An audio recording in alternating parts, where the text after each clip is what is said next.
Hello दोस्तों, आज हम जानेंगे कि छोटी छोटी बातों को ध्यान में रखकर किस प्रकार मंजूषा की सहायता से पत्र को सही एवं आसान तरीके से भरा जा सकता है। अपनी सुविधा के लिए किसी पत्र को 3 भागों में बांटा जा सकता है। सबसे पहला भाग यानी कि ऊपरी भाग, इसमें हम एड्रेस और एड्रेस के साथ साथ जिसको भी पत्र भेज रहे हैं उसका अभिवादन करते हैं। दूसरा भाग जो कि सबसे महत्वपूर्ण होता है, इसे हम मिड पार्ट कहते हैं, बीच का भाग, क्योंकि इसमें पत्र भेजने वाले का उद्देश्य लिखा होता है, छिपा होता है कि पत्र को लिखा क्यों जा रहा है। तीसरा पार्ट जिसे आप समापन कह सकते हैं, इसमें जो पत्र भेज रहा है उसका नाम तथा धन्यवाद जैसे शब्दों का प्रयोग होता है। इन 3 भागों में पहला और तीसरा, ये दोनों ही पार्ट बड़े ही सरल होते हैं। अब चलते हैं पत्र के सबसे जरूरी अंश मंजूषा की ओर। मंजूषा के शब्दों को हमें कम से कम 2 बार अवश्य पढ़ना चाहिए। क्यों? क्योंकि मंजूषा के शब्दों को पढ़ते पढ़ते ही आपको कुछ शब्द स्पष्ट रूप से दिखाई दे जाएंगे कि ये पत्र के किस भाग में आने वाले हैं। तो इस तरीके से आपके लिए पत्र में कुछ शब्द अपने आप ही हट जाएंगे। देखते हैं कैसे। जैसे सबसे पहले लिखा हुआ प्राप्तम शब्द एक क्रिया है, और क्रिया ना तो कभी फर्स्ट पार्ट में आती है ना ही कभी थर्ड पार्ट में आती है, तो ये पत्र के मिड पार्ट में ही आएगी। इसी प्रकार सबसे नीचे लिखा हुआ सप्रेम नमस्कार, यह एक प्रकार का अभिवादन है। अभिवादन पत्र के पहले पार्ट में यानी कि स्टार्टिंग में आ सकता है, और दूसरा पार्ट जो मिड पार्ट होता है उसके सबसे अंत में आ सकता है, 2 जगह पर आ सकता है। इसी प्रकार जो कुशलम शब्द है, ये भी ठीक 2 जगह आ सकता है, लेकिन ये आएगा मिड पार्ट में ही, या तो मिड पार्ट के स्टार्टिंग में या मिड पार्ट के अंत में। पत्र के प्रश्न को सावधानी से और अच्छे ढंग से पढ़ना चाहिए, क्योंकि कम से कम 1 से 2 खाली स्थान जो हैं वो पत्र के प्रश्न के द्वारा भी कई बार पूरे हो जाते हैं। अभी मैं एग्जाम्पल आपको दिखाऊंगा, लेकिन शुरू करते हैं अब अपना पत्र को भरना।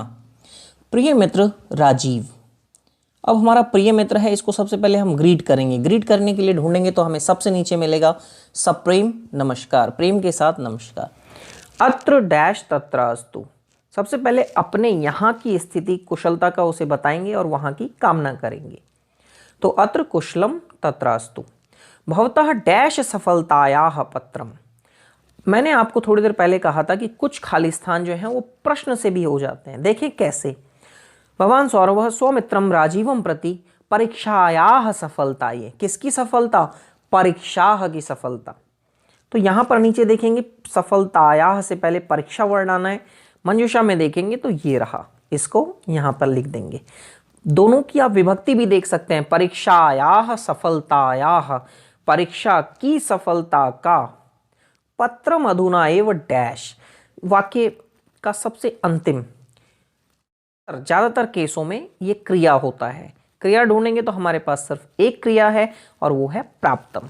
आपकी सफलता का पत्र मुझे आज ही प्राप्त हुआ। भवतः परीक्षा परिणामम ज्ञात्वा, आपके परीक्षा का परिणाम जान करके मनः डैश अभवत। 3 इडियट मूवी की बात करूं तो भैया दोस्त आगे बढ़ता है तो कहीं ना कहीं दुख होता है, लेकिन जब हम पत्र लिख रहे हैं तो उसमें हम ये तो नहीं लिखेंगे भाई बड़ा दुख हुआ, वहाँ तो हमें अच्छा ही लिखना होगा। तो यहाँ से ढूंढेंगे खुशी के लिए कोई वर्ड। तो सबसे नीचे से सेकंड लास्ट वर्ड हमें मिलेगा प्रसन्नम। भवतः परीक्षा परिणामम ज्ञात्वा मनः प्रसन्नम अभवत, मन प्रसन्न हो गया। अहर्निशम प्रयासम कृत्वा, दिन रात प्रयास करके भवान 96% डैश प्राप्तवान, 96% क्या प्राप्त करेगा बच्चा? तो थर्ड ऑप्शन देखेंगे अंकान। त्वम मम परिवारस्य डैश अहर्षि, तुम मेरे परिवार के धन्यवादों के योग्य हो। अहर्षि योग्य। पत्रेण डैश वर्धापनम कामये, पत्र के द्वारा पुनः फिर से वर्धापनम, बधाई की कामना करता हूं।